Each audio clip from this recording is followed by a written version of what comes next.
Jaka Lelana Si Dewa Mesum. Karya Kang Ramli Autor. Chapter keempat, Raja Burung Siluman. Aku nggak tahu kenapa kamu memilih mendengarkan cerita silat ini daripada cerita misteri. Tapi, sejak kamu menekan video ini, ceritanya sudah dimulai. Oke, kita lanjut kembali. Jaka Lelana tergantung di udara. Ia melewati bukit, lembah, ngarai yang sangat curam. Sementara itu, burung Rajawali terus membumbung tinggi. Andai saja Jaka Lelana tidak cepat menangkap kaki burung raksasa tersebut dan tangannya tak mencekal erat-erat, tentu saja tubuhnya sudah melayang jatuh ke dalam jurang. Keringat dingin membasahi sekujur tubuhnya sambil berkata, "Celaka aku, mau dibawa kemanakah telur ini?" desah Jaka Lelana dalam ketakutan yang amat sangat. Ketika memandang ke bawah, rasa ngeri semakin menyergapnya, karena kini tubuhnya telah terbawa melintasi hamparan lautan yang luas. Entah berapa lama Jaka terapung-apung di udara dalam kengerian yang luar biasa itu, hingga akhirnya Rajawali tersebut mulai terbang rendah dan kemudian hinggap di atas daratan. Ternyata, daratan itu adalah sebuah pulau yang cukup luas, sebuah pulau terpencil di tengah laut. Rajawali mengeluarkan suara yang mengiak lalu melepaskan telur dari cengkramannya. Jaka terlebih dulu melompat turun dan menjejakkan kakinya di atas pasir. Namun, Rajawali terus bersuara mengiyak tanpa henti, lalu berputar-putar mengitari telurnya sambil mengapakkan sayap hingga debu dan batu-batu kecil berterbangan. Dengan tiba-tiba, Rajawali itu terbang mengelilingi Jaka Lelana. Pemuda itu terperanjat ketika mendadak burung raksasa tersebut menerjang ke arahnya. Celaka, dia marah!" sentak Jaka Lelana. Agaknya sang Rajawali itu baru menyadari bahwa ada manusia yang ikut terbawa bersama telurnya.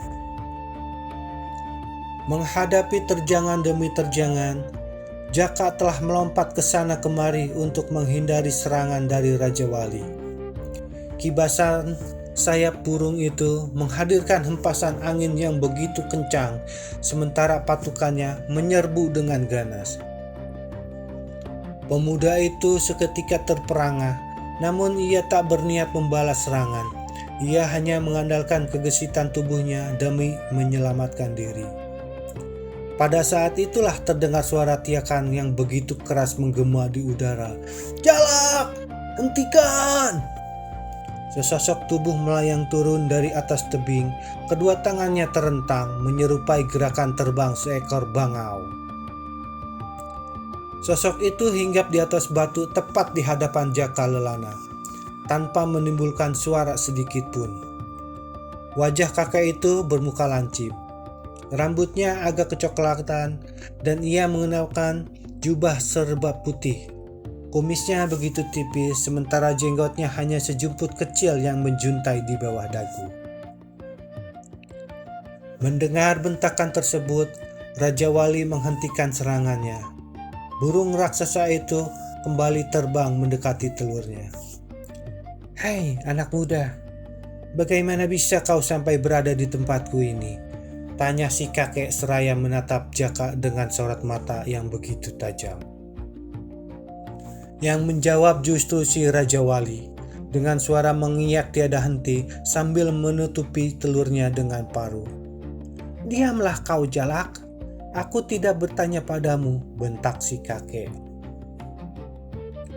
Tampaknya Rajawali mengerti bahasa manusia karena ia segera menghentikan suara gaduhnya. Siapakah kakek sebenarnya?" tanya Jaka diliputi rasa ingin tahu, setelah ia menuturkan secara singkat bagaimana dirinya bisa sampai di pulau itu.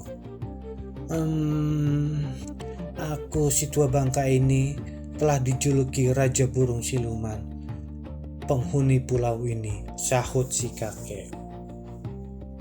Sejak tadi, kakek itu terus memperhatikan sekujur tubuh pemuda di hadapannya, dari kepala hingga ujung kaki.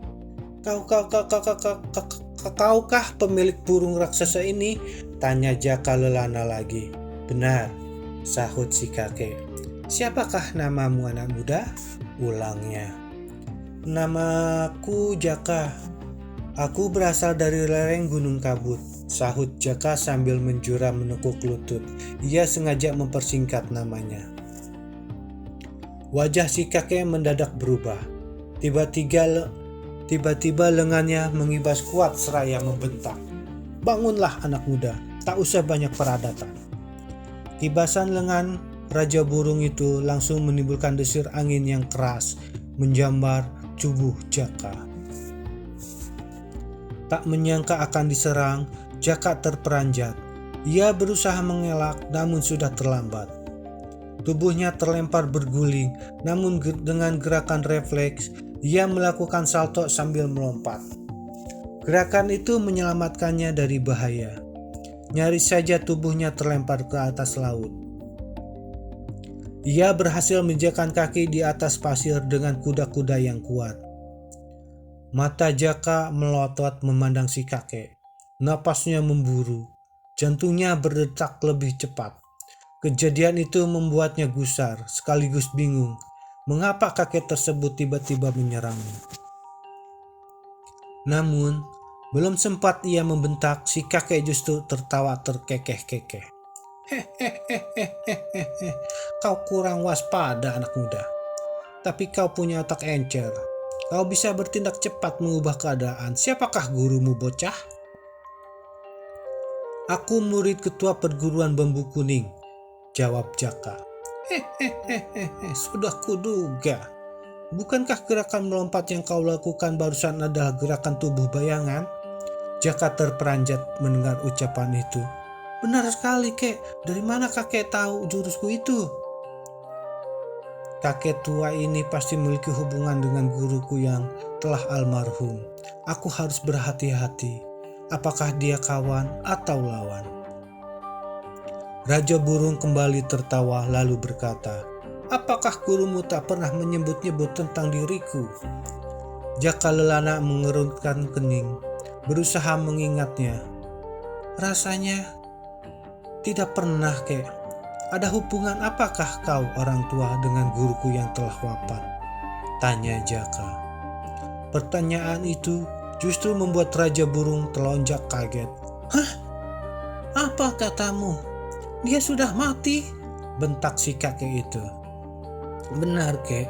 Beliau tewas dalam sebuah pertarungan yang dikatakan berlangsung jujur melawan si iblis tengkorak, sahut Jaka menegaskan. Apa? Iblis tengkorak?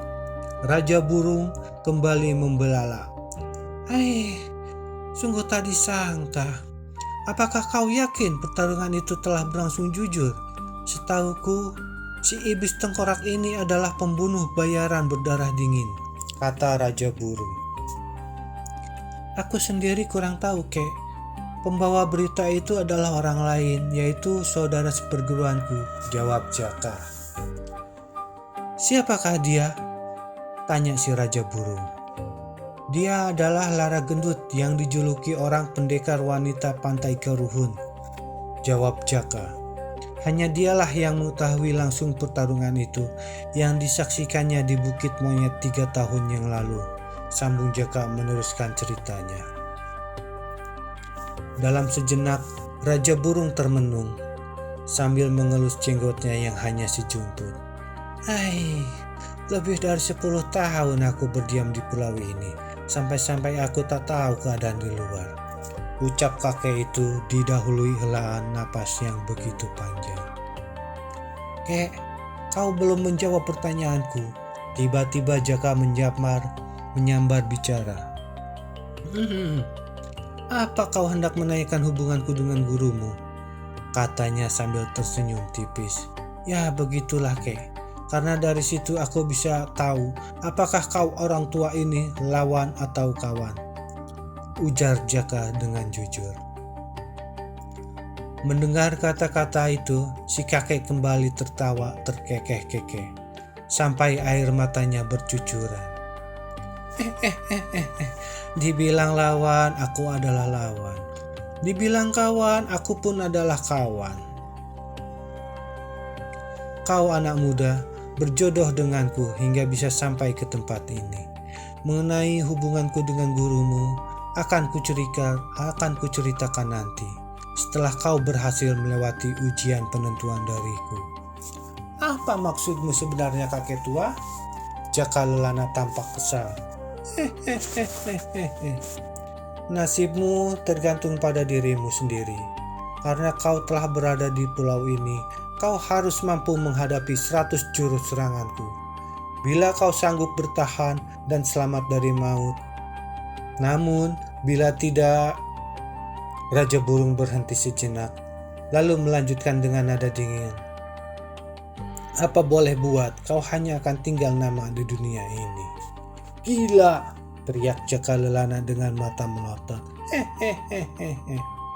Aku pemilik pulau ini, tentu saja aku bebas membuat peraturan-peraturan gila, jawab si kakek dengan nada seenaknya, bersambung.